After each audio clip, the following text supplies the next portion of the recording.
네, 회원님 안녕하십니까. 반갑습니다. 아까 오전에 전화 주셨던 분이네요. 근데 이 물건 실제 낙찰 받으신 당사자이십니까? 아, 이거 보니까 질문 내용도 보니까 상당히 좀 복잡한 것 같고, 근데 저는 참 이런 생각을 먼저 답변을 드리겠습니다만은, 제 말씀을 들으시고, 조금 노여워하시거나 그러진 마십시오. 우리 경매 투자하는 목적이 보다 쉽게 돈 버는 것이잖아요. 그죠? 근데 회원님 그 질의하신 내용 보니까 물건지가 강원도 정선군에 소재하는 이제 토지만 경매가 나왔는데, 여기 보니까 어쨌든 그 선순위 가등기가 있거든요. 그리고 또 나아가서 그 매각 물건 명세서를 보니까 가등기는 매수인이 인수한다 뭐 이런 식으로 나와 있단 말이죠.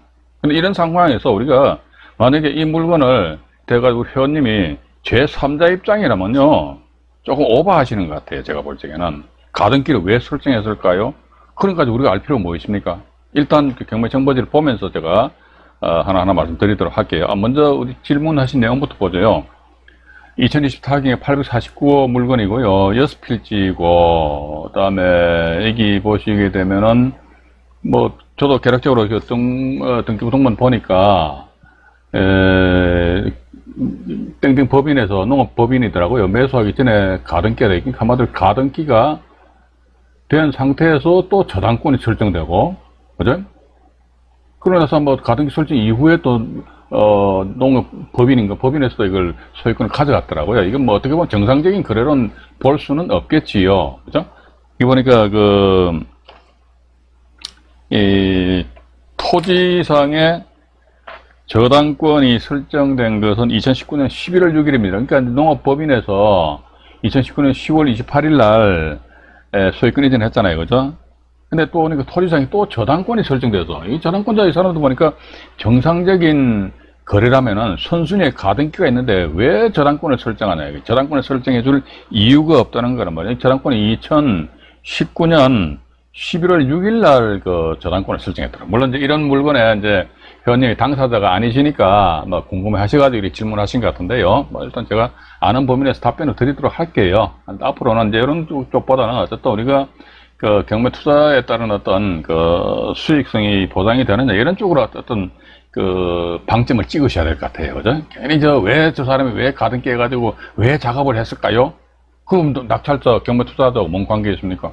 단지 뭐다, 우리는 경매 정보지를 딱 보니까 이 건 같은 경우는 이제 선순위 가등기가 되어 있어요. 선순위 가등기가. 최선순위에 가등기가 되어 있다는 것이죠. 가등기가. 그럼 이게 인수한다고 이제 법원에서 매각 물건 명세서에 작성한 이게 표시되어 있거든요. 그럼 이런 인수한다는 이런 부분에 있어가지고, 그럼 선순위 가등기에 대해서 내가 입찰 들어간다 했을 때 정확하게 이 가등기 내용에 대해 가지고 무슨 사행이 이런 부분에 있어가지고 그 전에 가등기 설정되었다 말소됐다고 그러는데, 일단 봐가지고 선순위 가등기 있다 하더라고요. 그럼 이 낙찰 받고 나서 말이죠. 이 가등기에 대해 가지고 사회행위, 사회행위다 해가지고 어떻게 보면 또 이게 채권자로부터 강제 집행을 면하기 위해서 하는 강제 집행 면탈죄가 있는 모양이더라고요. 이것도 이런 거는 이런 말씀 드리고 싶어요. 이것도 제가 다 아는 게 아니고 네이버에 들어가 가지고요, 그냥 검색창에다가 사회행위 치면 이런 자료가 나오더라고요. 보니까 형사처벌 대상이 되더라고요. 되는데 보니까 3년 이하 징역 또는 1,000만 원 이하 벌금에 처해질 수 있다, 이런 식으로 이제 문구가 나와 있더라고요. 나와 있는데, 근데 일단 이거는 좋습니다. 선순위 가등기는 건 낙찰 받았어요. 받고 나서 보니까 과연 낙찰자 입장에서 사회행위라는 것은요, 채무자가 채권자의 채권 회수를 방해하는 행위다. 그렇기 때문에 일부 재산을 다른 데 돌리는 거란 말이죠. 그럼 과연 낙찰자가 채권자가 되느냐? 낙찰자가 채권자는 아니죠. 그죠? 그럼 낙찰자 입장에서는 이게 사회행위다 어쩌고저쩌고 이렇게 이야기할 그런 소위 뭐가 있느냐? 제가 볼 때는 없는 것 같습니다. 낙찰자 채권자가 아니잖아요. 낙찰자가 이 물건의 소유자한테 돈 꿔준 것도 아니잖아요. 그죠?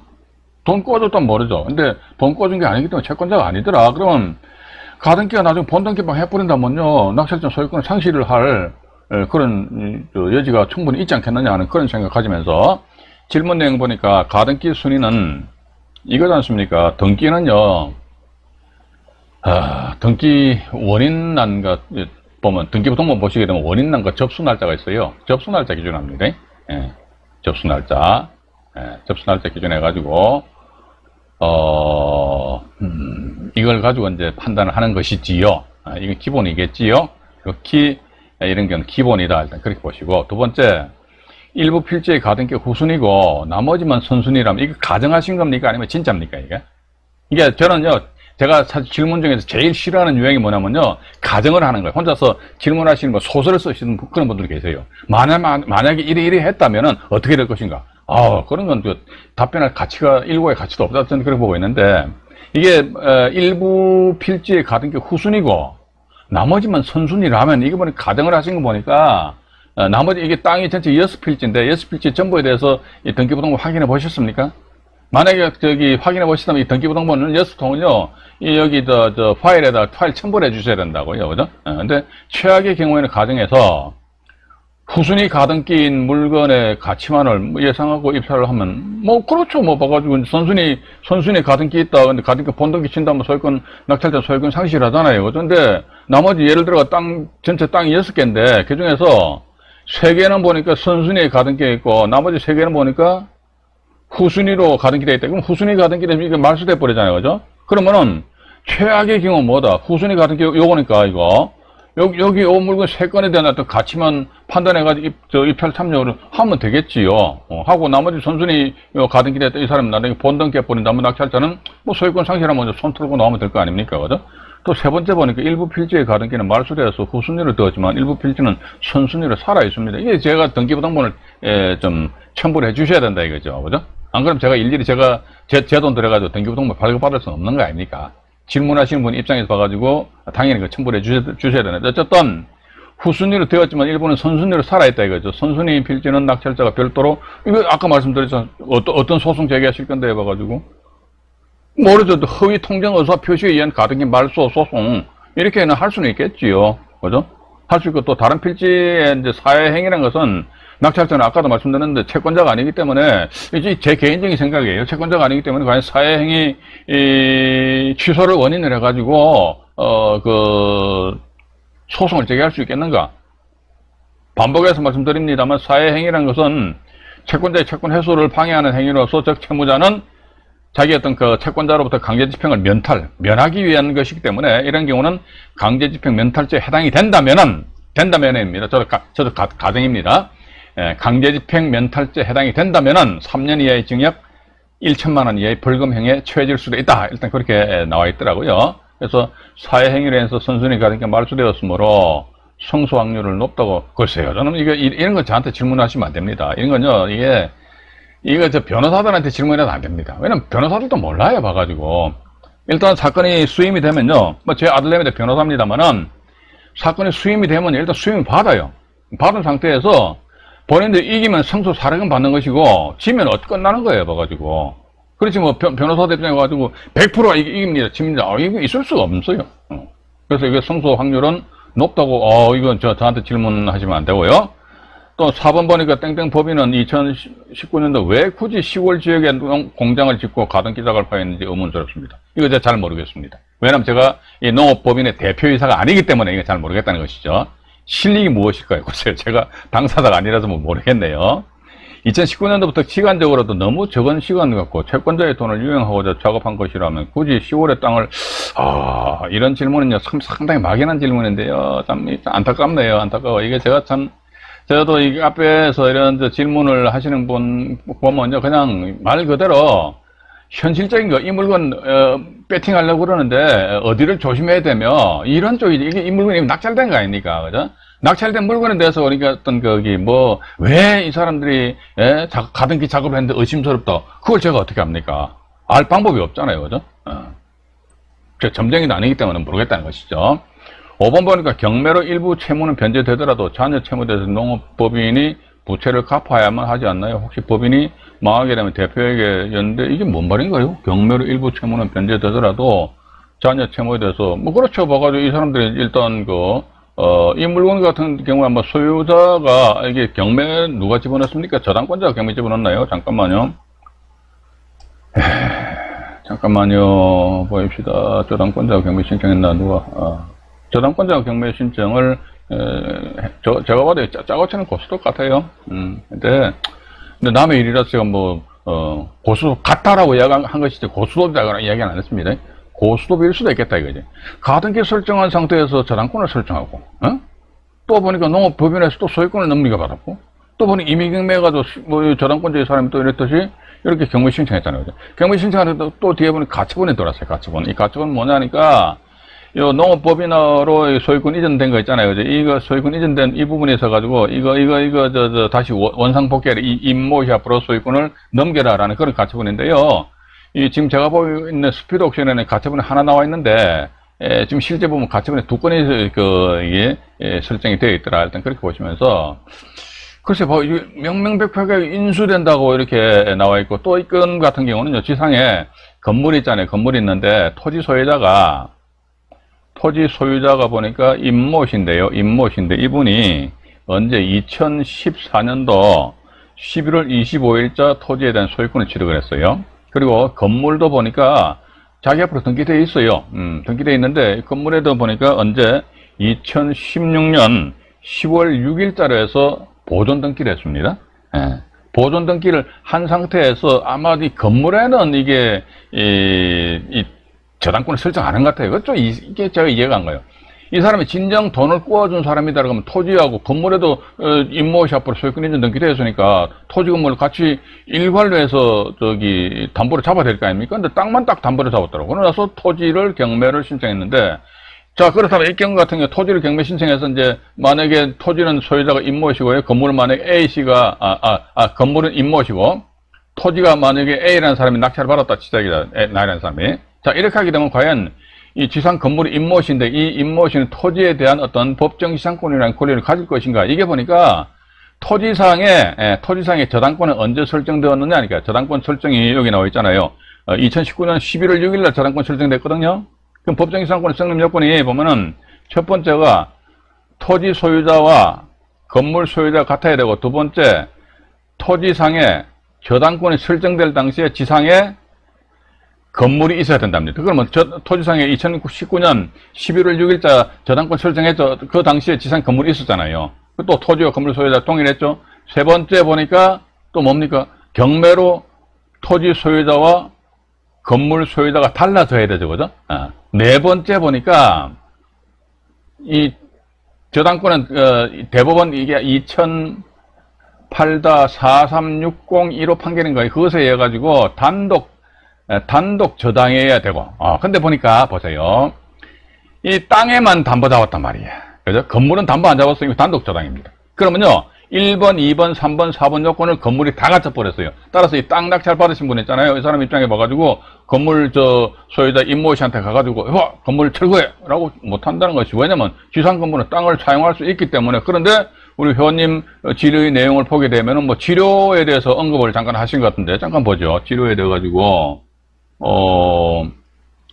사회행위로 인한 가등기로 확정 판결이 난 경우에 해당 법인 및 안모 씨에게 형사처벌, 아까 말씀만 드렸습니까? 만약에 이게 이제, 사회행위에 해당돼가지고, 이랬을 경우 강제집행 면탈죄에 해당되니까 3년이야,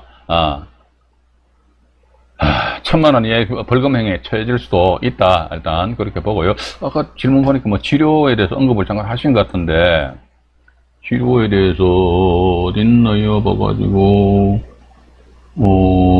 말씀에서는 매매 가등기 한 거는, 여기 나와있네, 치료, 그죠? 식품 공장 건물이 제외도 추후 치료 소송 등이 가능할 것으로 보입니다. 이거 확신하시는 겁니까? 제가 조금 전에 말씀 안 드렸습니까? 법정지상권 성립 요건 4가지를 지상 건물의 소유자인 임모신이 다 갖추고 있다는 것이지요. 그럼 치료 청구가 아니지요? 갖추고 있다. 잠깐만, 저도 헷갈리네요. 법정지상권이 이게, 그럼 지료 청구라는 게 법정지상권을 가지고 있다는 그런 전제거든요. 맞네. 예, 맞습니다. 그러니까, 이 지상 건물은 땅을 사용할 그런 권리가 있기 때문에, 이 토지 낙찰자는 오로지 임모 씨한테 돼가지고, 땅값 지료 내놔라. 이렇게, 주장할 수밖에 없다는 것이죠. 소송은 가능하겠죠. 소송 가는데 일단 뭐 소송에 하기 앞서가지고 서로 쌍방간에 협의에 의해서 지료를 확정시킨다면 뭐 괜찮고, 그럼 만약에 지료가 이제 확정되지 않는다면은, 그런데 이게 토지 소유자 입장에서 봐가지고 말이죠. 이게 지료 같은 경우는요, 공시지가입니다. 공시지가의 연 4 내지 8%입니다. 8% 선에서 이게 지료가 확정된다고 합니다. 근데 1987년도에 대법원 판례 하나 보니까 연 7%라는 어떤 판례가 하나 있긴 있더라고요. 그래서 일단 이게 현재 감정 가격이 1억 3,900만 원인데 공시 가격이 한 1억으로 보자 이거죠. 공시 가격이 1억이면요. 1억 보가 7% 같으면 얼마입니까? 700만 원인가요? 매년 700만 원. 뭐 이것도 괜찮겠네. 이 양반 3,100만 원에 낙찰 받아가지고 700만 원 같으면 계속적으로 한 5년만 지료 받으면 자기 투자 원금 다 회수해버리네, 그죠? 일단 그렇게 보시는데, 근데, 글쎄, 이제, 지금 제 말씀에 대해서 어느 정도 좀 이게, 도움이 되셨는지 모르겠는데요. 뭐, 결론부터 말씀드리도록 하겠습니다. 뭐냐면요. 여기에 이제 우리가 경매정보지를 보십니다. 경매정보지를 보시니까 먼저 매각물건 명세서를 보셔야 될 거 아닙니까, 그죠? 네, 매각물건 명세서를 또 간이 보니까, 여기 보시게 되면 이제, 일단은 이 보니까, 소유권 이전 청구권 가등기 해가지고 이것을 매각으로 소멸하지 않는다. 일단 그렇게 나와 있어요. 그럼 제가 볼 적에는, 여기 또 뭐 법정상 성립, 있으니까 법정상 성립됩니다. 성립되기 때문에. 또 이제 요건 같은 경우 농지 취득 자격 증명 제출 필요하답니다. 뭐냐면 이게 보니까 땅 중에서 지목이 농지인 경우도 있는 모양입니다. 그래서 농지증이 필요하고, 농지증 제출 안 하면 보통은 몰수한다 이렇게 나와 있거든요. 나와 있는데 어쨌든 봐가지고, 우리가 경매인 입장에서 제3자 입장에서 봤을 적에는요, 그러면 가등기 인수하는구나. 그러면 제 같은 경우 이게 입찰 안 들어갑니다. 낙찰 받아가 무슨 사회 행위가 어쩌고 뭐 강제집행 명탈죄 어째가지고 저 사람들 형사처벌을 할 수 있냐 없냐 그거까지 길게. 그래서 저는 그렇게 안 하고 싶습니다. 물론 이제 좀 복잡한 거 좋아하시는 분들은 이런 물건에 대해서 충분히 관심을 가질 수는 있겠죠. 근데 제가 보는 관점에서는 우리 회원님도 뭐 메일상으로 질문상으로 말씀만 드렸습니까? 강원도 정선 같으면 말 그대로 오지잖아요. 오지인데 여기 뭐 돈도 안 될 것 같은데 말이지. 여기 보시니까 아까 또 어디 뭐 적어 놓으신 것 같은데 보니까 여기 나와 있네 봐가지고 주변에 인구가 부족하여 발전성은 어머니 갑니다. 어머니 가고 이런 데에다 과연 내가 투자를 할 그런, 가치가 있겠는가. 근데 뭐, 성수 확률은 높다고. 물론 이제, 회원님같이 이제 어떤 복잡한 거 좋아하시면서 소송을 하신다 그러면요. 소송이라는 게 모릅니다. 상대적이잖아요. 확률은 50%지만 내가 이긴다, 내가 진다. 뭐 간단하게 그렇게 나와 있지 않습니까? 그죠? 그래서 제 같으면은 뭐 모르겠습니다. 회원님이 이렇게 질문 주셨으니까 나름대로 제가 부족하지만 이제 답변을 드리긴 드렸는데, 제가 이 바닥에서 그래도 한 30년 이상 뒹굴었습니다. 이러다 보니까 이런 물건 같은 게 위치도 강원도 정선, 저도 옛날에 정선 가봤는데 정말로 참 오집디다 오집. 이런 데다 과연 내가 돈을 묻어놓은 상태에서, 물론 그렇죠. 지상 건물 소유자가 토지 낙찰자한테 저 땅값 지료를 줄 수는 있겠죠. 그죠? 주면 뭐 받으면 되죠. 받으면 되는데, 이제 문제는 뭐냐면 지상 건물 소유자가 말이죠. 토지 소유자에 대해서 지료를 지급하지 않는다. 그럼 또다시 어떻게 한다 하더라. 그때는 뭐 토지 소유자는요, 지상 건물 소유자를 상대로 해가지고요, 내용경매 발송하면서 지상 건물에 대해 가지고 또 강제 경매 집어넣어 가지고 또 경매를 처분하고 이런 절차를 밟아야 된다 이거죠. 지금 제가 말씀만으로도 한 20분 정도 시간이 걸렸는데, 이게 실제 실무적으로 하게 되면 이거 하루 이틀 이렇게 해가 될 사항이 아닙니다. 그래서 우리 회원님이 이런 그 특수한 물건에 대해서 투자에 따른 경험이 많으신지 그건 잘 모르겠습니다. 근데 경험이 많으시다 그러면요, 이런 질문 안 하셨을 거 아닙니까? 그죠? 아시는데 왜 질문 왜 하십니까? 그래서, 예를 들자, 빌라라도 하나 낙찰 받아 보셨는지요? 그게 제가 참 의문스럽습니다. 만약에 빌라라도 하나 낙찰 받아 보지 못한 상태에서 이런 물건에 관심 가지신다면요, 조금 생각의 자체를 조금 궤도 수정하시는 것이 어떻게 하는가 하는 그런, 참 주제넘은 말씀을 드리면서, 좀 부족하지만 제 답변은 이것으로 마치도록 하겠습니다. 네, 고맙습니다.